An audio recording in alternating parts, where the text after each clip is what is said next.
নমস্কার বন্ধুরা, welcome to my channel SB explorer.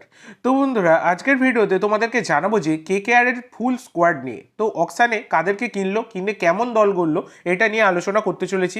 তো চ্যানেলে প্রথমবার এসে থাকলে অবশ্যই সকলে চ্যানেলটি সাবস্ক্রাইব করে দিও পরবর্তী এইরকম ধরনের ভিডিওর জন্য। তো বন্ধুরা, গত দুদিন ধরে কিন্তু অকশান ছিল আইপিএল এর, এবং সেখানে কিন্তু কেকেআর মোটামুটি বেশ ভালোই বাজার করেছে সেটা বলাই যায়।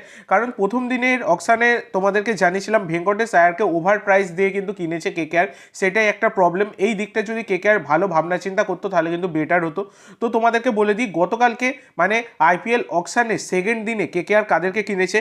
তো Spencer Johnson, left handed fast bowler, তাকে কিন্তু 2,80,00,000 টাকা দিয়ে কিনেছে। তো এটা একটা ভালো ডিল। আমি তোমাদেরকে কালকে সকালের ভিডিওতেই জানিয়েছিলাম স্পেন্সার জনসনকে অবশ্যই টার্গেট করবে কেকেআর, এবং যে ধরনের টাকা তার জন্য একটা এক্সপেক্ট করা হয়েছিল সেরকম কিন্তু কিছু ওঠেনি। এছাড়া মনীষ পান্ডেকে 75 লাখ টাকা দিয়ে কিনেছে। রোবম্যান পাওয়েল 1.5 কোটি টাকা দিয়ে কিনেছে। তো দেখো, রোবম্যান পাওয়েল তিনি কিন্তু আন্দ্রে রাসেলের ব্যাকআপ হয়ে যাবেন, তো এটা একটা ভালো। অজিঙ্কিয়া রাহানে, তো এই প্লেয়ারকে কিন্তু 1.5 কোটি টাকা দিয়ে আবার কেনা, এটা কিন্তু একটা পয়সা ওয়েস্ট সেটা বলাই যায়। কারণ অজিঙ্কিয়া রাহানে ভাই আগের মতো আর নেই। তো অজিঙ্কিয়া রাহানের বদলে যদি দেবদূত পাদ্দিকালকে নেওয়ার চেষ্টা করতো কেকেআর, তাহলে কিন্তু বেটার হতো। একজন ভারতীয় ভালো উইকেট কিপার ব্যাটসম্যান কিন্তু কেকেআর পেতো, সেটা বলাই যায়। তো এই ডিলটা কিন্তু খুব একটা ভালো লাগেনি। মঈন আলী, তাকে কিন্তু 2 কোটি টাকা দিয়ে কিনেছে, এটা একটা ভালো ডিল। উমরান মালিক, তাকে বেস প্রাইস 75 লাখ টাকা দিয়ে পেয়ে গেছে।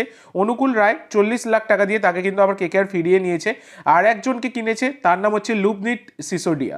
তো এই লুবনিত সিসোডিয়া, যিনি 40 লাখ টাকা দিয়ে যাকে কিনেছে কেকেআর, তো এই লুবনিত সিসোডিয়া যারা চেনো না তাদেরকে বলে দিই, ইনি হচ্ছেন 24 বছর বয়সী কর্ণাটকার একটা উইকেট কিপার ব্যাটসম্যান।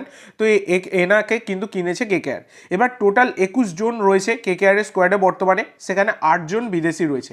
তো ফুল স্কোয়াডটা তোমাদের বলে দিই: Rinku Singh, Manish Pandey, Ajinkya Rahane, Angkrish Raghuvanshi, Quinton de Kock, Gurbaz, Luvnith Sisodia, Andre Russell, Sunil Narine, Moeen Ali, Ramandeep Singh, Rovman Powell, Venkatesh Iyer, Anukul Roy, Varun Chakravarthy, Harshit Rana, Vaibhav Arora, Mayank Markande, Umran Malik, Anrich নোকিয়া আর স্পেন্সার জনসন। তো এই হচ্ছে কেকেআর এর ফুল স্কোয়াড। তো স্কোয়াডটা কিন্তু বেশ ভালো হয়েছে। শুধুমাত্র কিছু জিনিসে একটু কেকেআর বেশি খরচা করে ফেলেছিল, মানে ভেঙ্কটেশ আয়ারের পিছনে, নালে কিন্তু কেকেআর এর আর একটু বেটার কিন্তু হতো স্কোয়াড, এইটুকু আমি তোমাদেরকে বলতে পারি। তো আজকের জন্য এইটুকু বন্ধুরা। ভিডিওটি ভালো লাগলে অবশ্যই লাইক করো, শেয়ার করো। আমার চ্যানেলে প্রথমবার এসে থাকলে চ্যানেলটি সাবস্ক্রাইব করো, আর কমেন্ট করে জানাও ভিডিওটি কেমন লাগলো। ধন্যবাদ।